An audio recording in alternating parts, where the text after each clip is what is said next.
Basic science learning के 56वें episode में आपका स्वागत है मित्रों, हम सुन रहे हैं बेसिक साइंस लर्निंग। मित्रों, शाम सूरज को ढलना सिखाती है।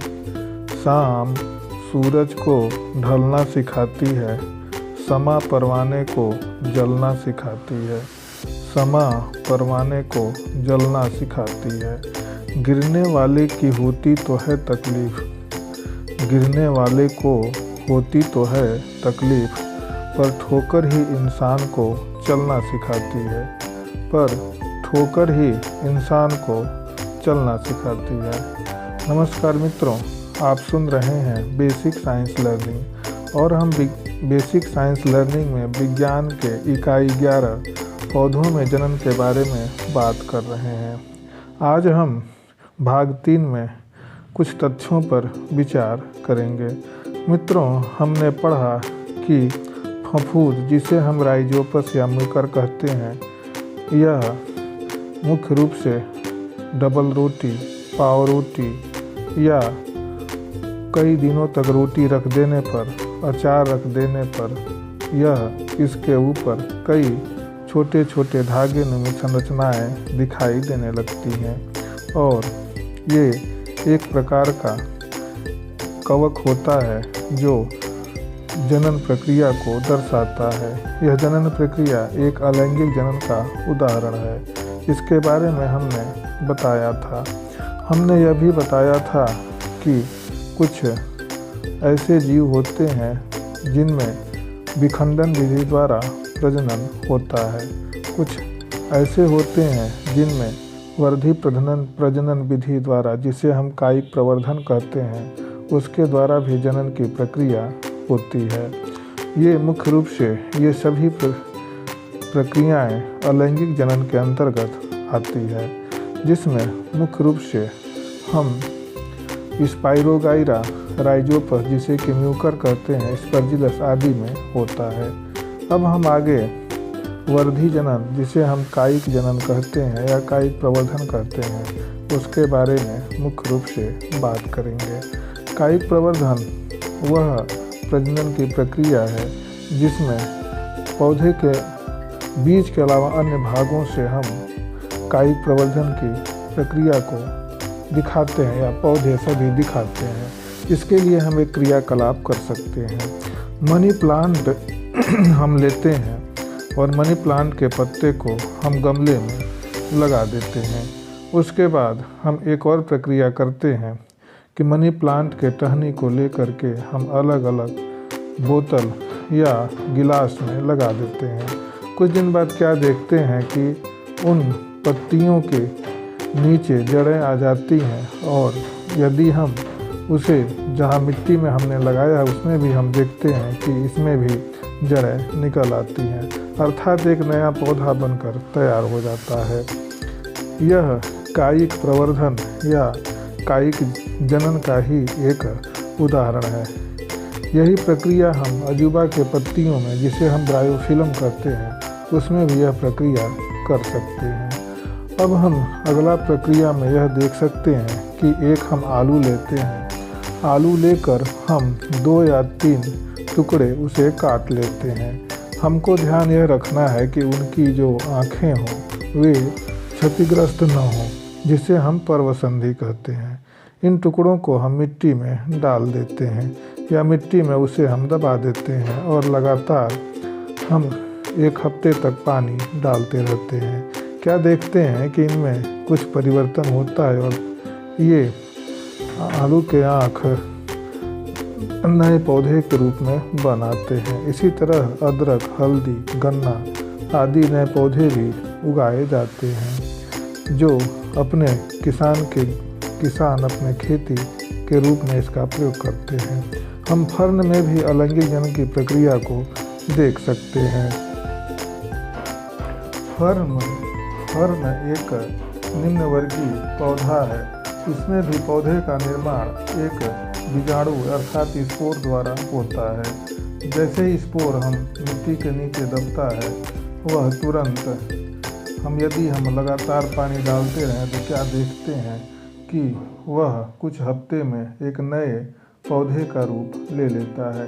ये सभी प्रक्रियाएं एक अलैंगिक जनन के ही उदाहरण हैं। इस प्रकार जितने निम्नवर्गीय जंतु होते हैं उनमें अधिकतर जंतुओं में अलैंगिक जनन की प्रक्रिया होती है। अब हम लैंगिक जनन के बारे में बात करेंगे। मित्रों, हम जानते हैं कि लैंगिक जनन प्रजनन की वह प्रक्रिया है जो पौधे तथा जंतुओं दोनों में मुख्य रूप से पाई जाती है। यदि हम उच्च वर्गीय जंतु की बात करें तो उनमें लैंगिक जनन की प्रक्रिया सबसे अधिक होती है, जबकि पौधों में भी लैंगिक जनन की प्रक्रिया एक मुख्य भाग है। वैसे हम कहें तो लैंगिक जनन जो होती है उसमें दो प्रकार के पौधे होते हैं, जिनमें एक नर पौधा होता है, दूसरा मादा पौधा होता है। या एक ही पौधे में नर पुष्प तथा मादा पुष्प अलग अलग होते हैं। लैंगिक जनन की क्रिया नर तथा मादा जनकों की भागीदारी से ही हो सकती है। हम यह भी जानते हैं कि यदि हम पुष्प की बात करें तो पुष्प के 4 प्रमुख भाग होते हैं।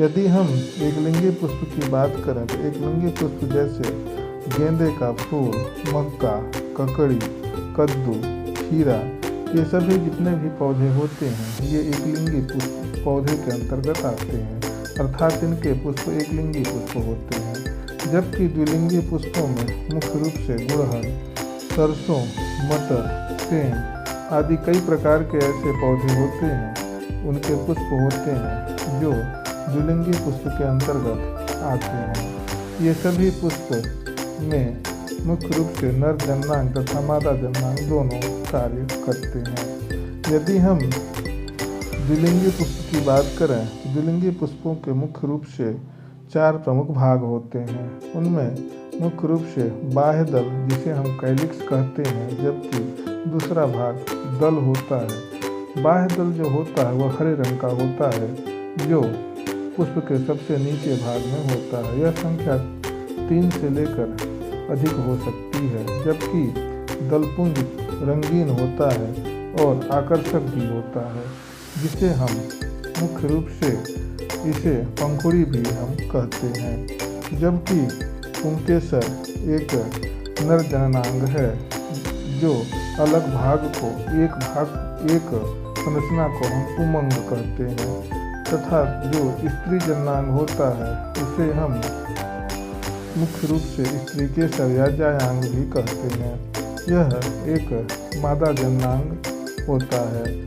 यह पौधे के पुष्पों में अलग भी पाए जा सकते हैं और एक में भी पाए जा सकते हैं। एकलिंगी पुष्प में मुख्य रूप से नर अंग अलग होते हैं तथा मादा अंग अलग अलग होते हैं, जबकि द्विलिंगी पुष्पों में नर जननांग और मादा जननांग दोनों पाए जाते हैं, अर्थात नर और मादा जनक अलग अलग पाए जाते हैं।